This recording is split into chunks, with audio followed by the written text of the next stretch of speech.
భారతీయ Janata Party national working president గా బీహార్ కు చెందిన 45 ఏళ్ల నితిన్ నబీన్ కి అవకాశం దక్కింది సార్. జేపీ నడ్డా పదవీ కాలం త్వరలో ముగియబోతోంది. సో జేపీ నడ్డా తర్వాత పూర్తి స్థాయి అధ్యక్ష బాధ్యతలు కూడా నితిన్ నబీన్ కి ఇస్తారనే ప్రచారం కూడా ఉంది సార్. ప్రొఫెసర్ గారు, చాలా పేర్లు వినిపించాయి కదా బీజేపీ అధ్యక్ష పదవి రేసులో, కానీ నితిన్ నబీన్ వైపే భారతీయ జనతా పార్టీ అధిష్టానం మొగ్గు చూపడానికి గల కారణం ఏంటి? బీజేపీ వ్యూహం ఏంటి? ఈ కారణాల వ్యూహాల కన్నా ముందు మనకు అర్థం కావాల్సింది, ఇంత యాక్టివ్ మీడియా ఉన్నారు ప్రపంచ సమాజంలో, ఎక్కడా నితిన్ నవీన్ పేరు వినవలే, అనేక మంది పేర్లు వినబడ్డాయి. అంటే that is how decision make is done under Modi ఎరా. అసలు ఎవరికన్నా ఎక్కడో చోటున్నా ఆయన పేరు వినబడాలి కదా. సడన్ గా నేషనల్ మీడియా మొత్తం ఒక్కసారి ఆశ్చర్యపోయింది, ఏంటి అసలు ఈయన పేరు ఎవరు, ఈయన పేరు ఓన్లీ బీజేపీ ఆర్ఎస్ఎస్ నేపథ్యం. I don't think even BJP leader కూడా పేరు తెలిసి ఉండదు. బీహార్లో మంత్రి, అఫ్కోర్స్ ఆయన 4-5 టైమ్ మినిస్టర్, ఎమ్మెల్యే, వాళ్ళ ఫాదర్ కూడా సీనియర్ లీడర్, ఆయన కూడా 5-6 టైమ్స్ గెలిచినట్టున్నారు. సో ఇక్కడ మనకు అర్థం కావాల్సింది అంటే that is the style of functioning of BJP. చూడు ఎంత సీక్రసీ అప్పటి వరకు కూడా మనకు తెలియకుండా ఉన్నదంటే, మీడియా స్పెక్యులేషన్ అంతా పిచ్చైపోయిన వెర్రి వెర్రి వెర్రి వాళ్ళ చేశారు కదా.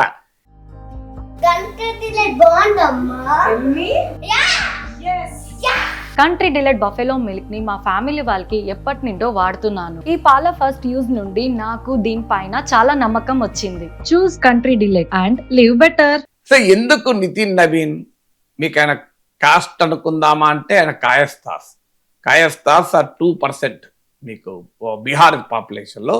దేశ జనాభాలు అయితే నెగ్లిజిబుల్. మన హైదరాబాద్లో కాయస్థాస్ ఉంటారు, ఎందుకంటే నిజాం పాలనలో Kayasthas are known for their meticulous accounting practices. చాలా తెలివైన కమ్యూనిటీ.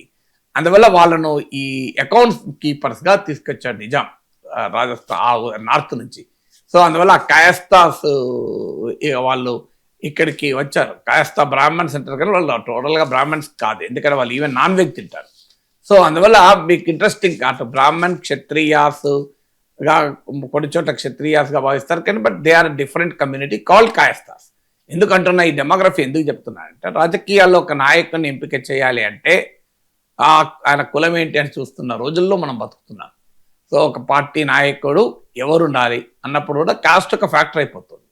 అలాంటి సమయంలో బీజేపీ అసలు సోషల్ ఇంజనీరింగ్కు సంబంధమే లేని ఒక వ్యక్తిని తీసుకొచ్చి పార్టీ అఖిల భారత అధ్యక్షుడిని చేస్తుంది. దట్ ఇస్ ద యూనిక్నెస్ మనం ఆలోచించాలి. ఎందుకంటే అది కాయస్థాస్ అని ఇంతకుముందు చెప్పినట్టు బీహార్లో కూడా 2%. సో మీకు దేశమంతటా ఇక నెగ్లిజిబుల్ అంటే అర్థం బీజేపీ అసలు కాస్ట్ పాలు చూడదు. బీజేపీ ప్రతినిధులు నేషనల్ మీడియా చూడండి, మా పార్టీ గొప్పతనం చూడండి, అసలు సోషల్ కులం అని ఆలోచించాలి. అది పూర్తిగా రాంగ్. ఆలోచించకపోతేనే నీకు ఉత్తరప్రదేశ్లో కుర్మీ నాయకుని పార్టీ రాష్ట్ర అధ్యక్షుడు చేశారా?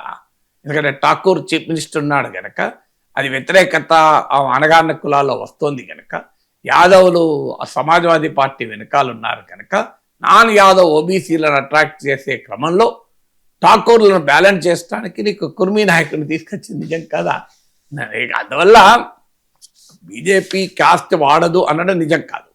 కానీ అదే సమయంలో పార్టీ నిర్మాణంలో కేవలం కాస్ట్ అనే ఒక ఫ్యాక్టర్తో నామినేటెడ్గా పదవులు పెట్టరు, కూర్చోబెట్టరు. దానికి ఉదాహరణ, ఆ నామినేటెడ్గా వాళ్ళకి ఏం బలం ఉన్నా లేకపోయినా అని ఉండదు.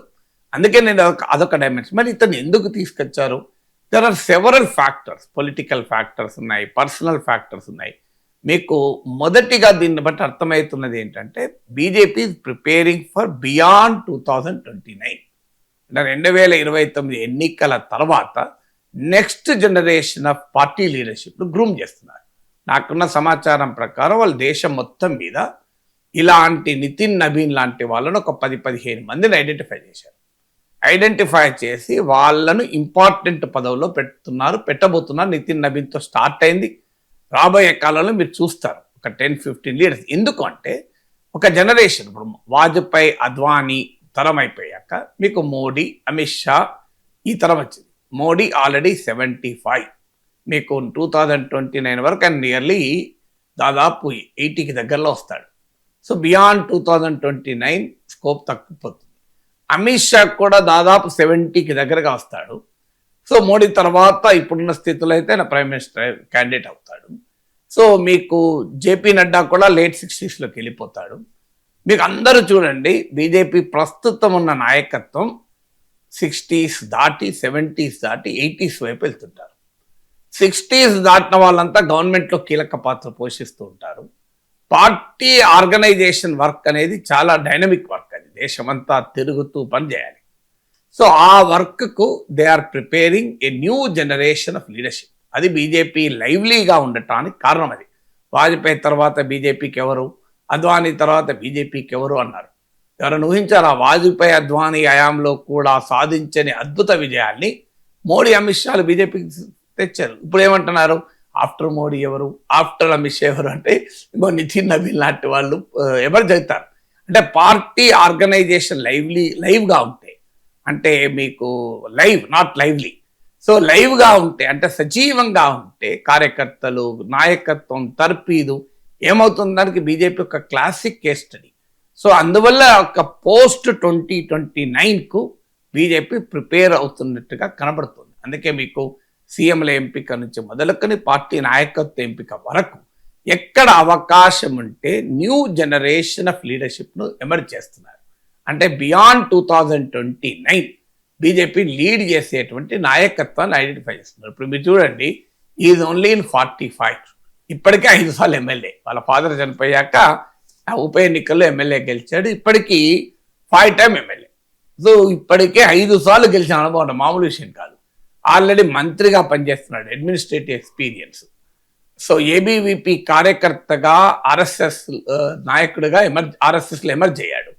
యువమోర్చా నాయకుడిగా, ఆఖరికి పార్టీ నాయకుడిగా ఎమర్జ్ అయ్యాడు. అంటే ప్యూర్లీ ఆర్గనైజేషనల్ మ్యాన్. సో మీకు వేరే డైమెన్షన్స్ కన్నా కంప్లీట్లీ ఒక ఆర్గనైజేషనల్ మ్యాన్ను తీసుకొచ్చారు. అంటే ఇది అందువల్ల నితిన్ నబీన్ ఎంపిక బియాండ్ 2029 ఆలోచిస్తాంది అన్న దానికి బీజేపీ ఉదాహరణ. మీరు అదే కాంగ్రెస్ చూడండి, బియాండ్ 2029 ఎవరున్నారు? ఇదే రాహుల్ గాంధీ, ఇదే ప్రియాంక గాంధీ, వేరే ఎవరు ఉన్నారా? సో అందువల్ల this is the difference between BJP and other parties. So అది బీజేపీని ఎఫెక్ట్గా ఉంచుతుంది. అంటే ఒక సాధారణ కార్యకర్త స్థాయి నుంచి కూడా ప్రధాని కావచ్చు, పార్టీ అధ్యక్షుడు కావచ్చు, అఫ్ కోర్స్ ఆయన డైనాస్టిక్ లింక్ ఉండొచ్చు, వాళ్ళ ఫాదర్ సీనియర్ పార్టీ లీడర్ ఉండవచ్చు, కానీ కేవలం వారసత్వం ఆధారంగా ఆయనకి పదవి రావడం లేదు. వారసత్వం కాదు, ఫాదర్ వాజ్ ఐడియాలజికల్గా పార్టీ వైపు ఉన్నప్పుడు కొడుకు పిల్లలు కూడా పార్టీకి వైపు అట్రాక్ట్ కావచ్చు. అది దట్ ఈస్ ద ట్రాన్సిషన్. చిన్నప్పటి నుంచి ఆ రాజకీయ విలువల్లో పెరిగితే ఆటోమేటిక్గా రావచ్చు, కానీ వారసత్వం ద్వారా ఇంపోజ్ చేసిన నాయకుడు కాదు కదా. ఇది మొదటిగా మనకు అర్థం. రెండవది ఏంటి అంటే మోడీ అమిత్ షాల ఎత్తుగడలు కూడా ఇక్కడ కీలకం. సో మోడీ అమిత్ షాలు, ముఖ్యంగా అమిత్ షా నరేంద్ర మోడీ తర్వాత ఆబ్వియస్ చాయిస్గా అమిత్ షా ఉన్నారు. ఏ పరిస్థితుల్లో కూడా అమిత్ షాకు పోటీ ఉండకూడదు. మీకు అందుకే అమిత్ షాకు నెంబర్ 1కు పోటీ అనే స్కోపే లేదు, అది పక్క పెట్టండి. నెంబర్ 2 కూడా స్కోప్ ఉండదు. స్కోప్ ఉండకుండా నాయకుడికి కావాలి. ఇప్పుడు అందుకే మీరు బీజేపీ పార్లమెంటరీ బోర్డు చూడండి, అందులో పార్టీ లాయలిస్టులు ఉండొచ్చు, కానీ ఎవరైనా మోడీ అమిత్ షాకు వ్యతిరేక అభిప్రాయం చెప్పగలిగే స్థాయి ఉన్న వాళ్ళు ఒక్కరన్నా ఉన్నారు అలా. అందుకే నితిన్ గడ్కరీ ఇలాంటి వాళ్ళని కూడా పక్క పెట్టేశారు కదా, బీజేపీ పార్లమెంటరీ బోర్డుని డ్రాప్ చేశారు. సో ఇందులో వ్యూహాత్మకంగా ఏంటంటే అమిత్ షాకు పోటీ ఉండకూడదు. నితిన్ నబీన్ ఏ రకంగా కూడా అమిత్ షాకు పోటీ కాదు. సో అమిత్ షాకు కనుచూపు పేర్లో కూడా పోటీ ఉండరు. సో అది మోడీ అమిత్ షాల వ్యూహం. మీకు ఆర్ఎస్ఎస్ వాస్తవంగా శివరాజ్ సింగ్ చౌహాన్ పేరు ప్రతిపాదించింది. Dharmendra Pradhan was another option. Modi Manohar Lal Khattar అనుకున్నారని వార్తలు. ఎందుకంటే మనోహర్ లాల్ ఖట్టర్ హర్యానా మాజీ ముఖ్యమంత్రి, నరేంద్ర మోడీకి అత్యంత సన్నిహితుడు, అఫ్ కోర్స్ ఆర్ఎస్ఎస్ ప్రచారక్ కూడా. అంటే మోడీ అమిత్ షాలు ఎత్తుగడి ఏంటంటే ఆర్ఎస్ఎస్కు వ్యతిరేకం కానీ ఆర్ఎస్ఎస్కు లాయల్గా ఉంటూ తమకు థ్రెట్ కాని వాళ్ళని ఐడెంటిఫై చేస్తారు వ్యూహాత్మకంగా. ఎందుకంటే ఆర్ఎస్ఎస్ కూడా ఏం అనలేదు కదా, బీజేపీ మనోహర్ లాల్ ఖట్టర్ కావాలి అని మోడీ అనుకున్నాడు. మనోహర్ లాల్ ఖట్టర్ ఇది ఆల్సో ప్రచారక్, మోడీ లాగానే, మోడీకి పర్సనల్గా ఫ్రెండ్. ఆ హోదాలోనే ఆయన హర్యానా సీఎం కాగలిగాడు. మీకు అమిత్ షా, భూపేంద్ర యాదవ్ లాంటి వాళ్ళ పట్ల మొగ్గు చూపారని కూడా చూస్తున్నారు. కానీ శివరాజ్ సింగ్ చౌహాన్ కనుక పార్టీ ప్రెసిడెంట్ అయితే ఆయన అనేక పర్యాయాలు ముఖ్యమంత్రిగా ఉన్నాడు. నార్త్ ఇండియాలో వెరీ పాపులర్ లీడరు, హిందీ బెల్ట్లో బీసీ నాయకుడు. సో ఆటోమేటిక్గా ఈ విల్ ఆయన అమిత్ షాని దాటిపోతాడు. నరేంద్ర మోడీ తర్వాత ఆటోమేటిక్గా ప్రైమ్ మినిస్టర్ ఛాయిస్ అవుతాడు. అందుకే శివరాజ్ సింగ్ చౌహాన్ మధ్యప్రదేశ్ ముఖ్యమంత్రిగా తీసేసి, పార్టీ అధ్యక్షుడు కాకుండా చేసి, కేంద్ర మంత్రిగా పరిమితం చేసి, మోడీ క్యాబినెట్లో మంత్రి అయిపోయి అమిత్ షా తర్వాత పొజిషన్ ఇచ్చేశారు. ఇక ఆయన లాక్డ్. ఇక that is the end of Shivraj Singh Chauhan career. 2029 తర్వాత ఏముండదు. రాజ్నాథ్ సింగ్ ఉండడు, మీకు శివరాజ్ సింగ్ చౌహాన్ ఉండడు, నితిన్ గడ్కరీ ఉండకపోయినా ఆశ్చర్యం లేదు. ఇలాంతా అయిపోయింది ఇక. సో అంటే pitch is being clear for Amit Shah. Amit Shah take over of the position కు పిచ్ క్లియర్ చేసే క్రమంలో శివరాజ్ సింగ్ చౌహాన్ కానివ్వలేదు. ఇక ఆర్ఎస్ఎస్ లాయలిస్ట్ కాదా నితిన్ నబీన్? మళ్ళీ ఆర్ఎస్ఎస్ లాయలిస్ట్. చూడండి వ్యూహం. అంటే ఒకరిని తప్పించటానికి అభ్యంతరం లేని చాయిసెస్తో మోడీ అమిత్ షాలు ముందుకొస్తారు. ఆర్ఎస్ఎస్ కావాల్సింది ఏంటి? వారికి కావాల్సింది వాళ్ళ ఎజెండాను ఇంప్లిమెంట్ చేయగలిగిన లీడర్షిప్ ఉండాలి. పర్సనల్గా ఒక ఆర్ఎస్ఎస్లో వ్యక్తులుగా ప్రిఫరెన్స్ ఉండొచ్చు. సంఘటనగా మాత్రం ఏమవుతుంది? సంఘటనగా తమ ఎజెండాను క్యారీ ఫార్వర్డ్ చేసేవాళ్ళు కావాలి. శివరాజ్ సింగ్ చౌహాన్ అయినా తమ ఎజెండాను క్యారీ ఫార్వర్డ్ చేస్తాడు, నితిన్ నబీన్ అయినా చేస్తాడు. కావాల్సింది ఏంటి? ఆర్ఎస్ఎస్కి ఎలా అభ్యంతరం చెప్తుంది? మీరు చూడండి, ఎల్కే అద్వానీని రాష్ట్రపతి చేయాలి న్యాయంగా అయితే 2014 తర్వాత. By all reasons Advani should be the president. అద్వానీని ప్రెసిడెంట్ అంటే ప్రతిపక్షాలు కూడా ఎవరు అభ్యంతరం చెప్పేవారు కాదు, పోటీ ఉండేది కాదు. తెలివిగా ఏం తీసుకొచ్చారు? అద్వానీని కాదని తన మనిషిని పట్టుకురాలి, రామ్నాథ్ కోవింద్ని పట్టుకొచ్చారు. ఏమైంది? ఎస్సీ ఎట్లా కాదంటారు? సో అద్వానీ ఉండే యుఎస్పి, అద్వానీకి ఉండే ప్రత్యేకత అద్వానీకి ఉండదు. కానీ రామ్నాథ్ కోవింద్ ఒక ఎస్సీ కదా, ఒక దళిత బిడ్డను రాష్ట్రపతి చేస్తాడు అద్దంటారా అనేస్తారు. తర్వాత కూడా మళ్ళీ ఎక్కడా అవకాశం లేకుండా వెంకయ్య నాయుడు లాంటి వాళ్ళ పేర్లు ఎక్కడ వస్తాయని మళ్ళీ ట్రైబల్ ఆదివాసీ మహిళ అని చెప్పి ద్రౌపది ముర్ము పట్టుకొచ్చారు. చూడండి, వ్యూహాత్మకంగా అద్వానీని తప్పించడానికి రామ్నాథ్ కోవింద్ లాంటి వాళ్ళను, ద్రౌపది ముర్ము లాంటి వాళ్ళు పట్టుకొచ్చాడు మోడీ అమిత్ షా. ఇప్పుడు శివరాజ్ సింగ్ చౌహాన్ తప్పించడానికి నితిన్ నబీన్ పట్టుకొచ్చారు. ఆర్ఎస్ఎస్ ఏం అభ్యంతరం చెప్తే నితిన్ నబీన్ ఇది ఆర్ఎస్ఎస్ ప్రచారక్, ఆర్ఎస్ఎస్లో పుట్టి పెరిగి ఆర్ఎస్ఎస్ సిద్ధాంతాలు వంటబట్టించుకున్న ఆర్గనైజేషనల్ మ్యాన్. అంటే తమకు థ్రెట్ ఉండకూడదు, ఆర్ఎస్ఎస్ యాక్సెప్ట్ చేయాలి. అందులో భాగంగా శివరాజ్ సింగ్ చౌహాన్ పక్కకు రాకుండా చేసి, ధర్మేంద్ర ప్రధాన్ లాంటి సీనియర్లను కూడా పక్కకు పెట్టి వ్యూహాత్మకంగా ఈమెను తీసుకొని వచ్చారు. సో ఎంత మోడీ అమిత్ షాల వ్యూహరచన ఏంటో తెలుస్తుంది. మూడవది ఏంటంటే, మీకు 2014లో మీరు బీజేపీ ప్రస్థానం తీస్తే నార్త్ అండ్ వెస్ట్రన్ ఇండియాలో బీజేపీ పవర్ఫుల్గా రిజల్ట్ వచ్చింది. 2019లో కూడా నార్త్ అండ్ వెస్ట్లో పవర్ఫుల్గా రిజల్ట్ వచ్చింది హిందీ హార్ట్లాండ్ ఆధారంగా. కానీ ఈస్టర్న్ ఇండియాకి ఎక్స్పాండ్ అయ్యారు, బెంగాల్, ఒరిస్సాకి ఎక్స్పాండ్ అయ్యారు. 2024లో ఇది వాస్తవంగా ఈ నార్థన్ అండ్ వెస్ట్ ఇండియాని నిలబెట్టుకుంటూ ఈస్ట్లో ఎక్స్పాండ్ అవుతూ సౌత్లోకి ఎంటర్ కావాలని ప్రయత్నం చేశారు. కానీ ఎక్కడ జరిగింది? దెబ్బ జరగకూడని చోట తాకింది, తాకకూడని చోట దెబ్బ తాకి నార్త్ అండ్ వెస్ట్లోనే దెబ్బతిన్నారు. మహారాష్ట్రలో దెబ్బతిన్నారు, మీకు యూపీలో దెబ్బతిన్నారు, హర్యానాలో దెబ్బతిన్నారు, మీకు ఇక్కడ దెబ్బతిన్నారు. సో దాంతో ఏం జరిగింది? మీకు వెస్ట్రన్ ఇండియాలో మీకు ముఖ్యమైన హిందీ హార్ట్లాండ్లో దెబ్బతిన్నారు. అందువల్ల 2024లో నార్థన్ ఇండియా, వెస్ట్రన్ హిందీ బెల్ట్లో తమ సుప్రమసీ కాపాడుకుంటూ ఈస్టర్న్ ఇండియాలో కన్సాలిడేట్ అవుతూ సౌత్ ఇండియాకి ఎక్స్పాండ్ కావాలనుకున్న బీజేపీ మిషన్ కాస్త అబ్రప్ట్గా సడన్ బ్రేక్ పడి హిందీ హార్ట్లాండ్లోనే దెబ్బతిన్నారు. ఇప్పుడు ఆ కోర్స్ కరెక్షన్గా భాగంగా they going back to Hindi హార్ట్లాండ్.